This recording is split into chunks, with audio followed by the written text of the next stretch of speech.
Okay, we're gonna do another DIY using those code transfer stickers. I got these coasters from Dollar Tree in the crafting section. They come in a set of two and they have the little bottom on it.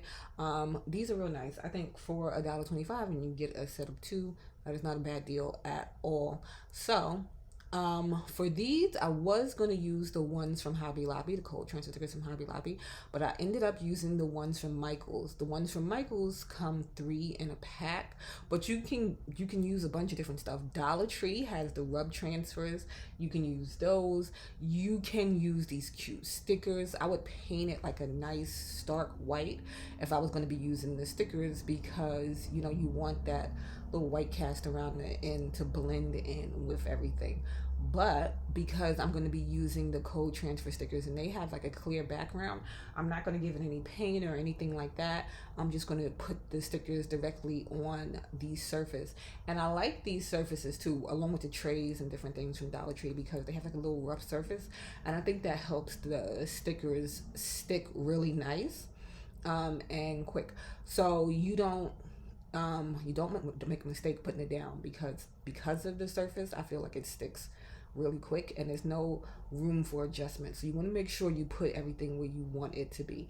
I'm going to be putting it in parts. So first I put the one sticker down, and because the little plastic piece kind of like overlaps, you don't want to layer it like that because then your sticker would be on top of the plastic and then it wouldn't transfer right. These are a different quality than the ones from Hobby Lobby. They're more leaning towards the line of sticker like. The ones from Hobby Lobby lean more towards vinyl. So you have to know what kind of surface you're using. Even though these are advertised like for a tumbler, I would definitely put a coat down over these just to make sure. But I took and I put the design how I want it. So I put those two together. And I think it's cute with the little ribbon and stuff. And I did the same for the other one. I used the seashells and the bow. So like I said, these come three in a pack and they were like $1. So a good deal for these. But and then I have the two pieces left over for these.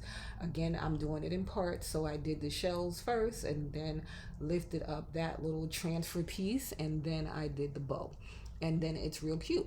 You can leave it just like that and it's cute, it's simple, it's a nice little set of coasters, something fun. But I just wanted to add another little detail to it because I felt it was not boring, but it just needed something like a little pop or something like that.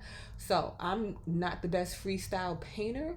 So I'm gonna say that if I can do it, definitely you can do it. And giving something that handmade style look kind of adds to it. Because a lot of things, if you look at like stores like Anthropologie, Urban Outfitters, different stores like that sell like certain home decor and stuff, they have a lot of handmade style pieces. So if something is not perfect, just the checkered print, we know we did the DIY on that. The checkered print pieces, they are not like, they look manufactured a little bit because they are like what the lines are, but it's not perfect. It's not that's the look of it. You want it to look handmade. So I just took some gold paint and I went around the edge, and then I kind of gave it like a little scalloped detail all around the border of the coaster just to give it just like a cute little look. And again, they're not even, they're not perfect.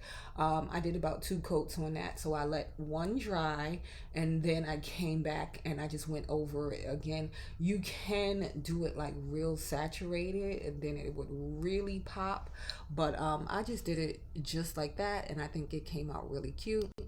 And then once all of that dries, then you can come back in and you can coat the top, like cover the surface. And because these are coasters, I definitely do advise you covering the surface with something. I'm just going to do it with Mod Podge. And I'm just going to go over everything, the sticker, the paint, all of that good stuff, because you'll have drinks and stuff on them and you don't want anything to get all messed up. You don't want to go too heavy because like I said, I feel like these are more like a sticker style material than the ones from Hobby Lobby, so you don't want to oversaturate it and mess up your design. If you wanted to put like, more layers on, you would just do it as one dry. So one would dry and then you would come back and you would do another layer. You could even do some resin over this if you want. But these are real easy, real simple. And I think the little pop of gold around the rim, around the edge of it, I think that added just like another cute little detail to it, and it gave it like that really cute look. But these code transfer stickers, you can do so many fun things with them, and they have so many different options out there to create like some really nice personal pieces, some gifts, some home decor pieces, just a lot of cute fun stuff with these code transfer stickers.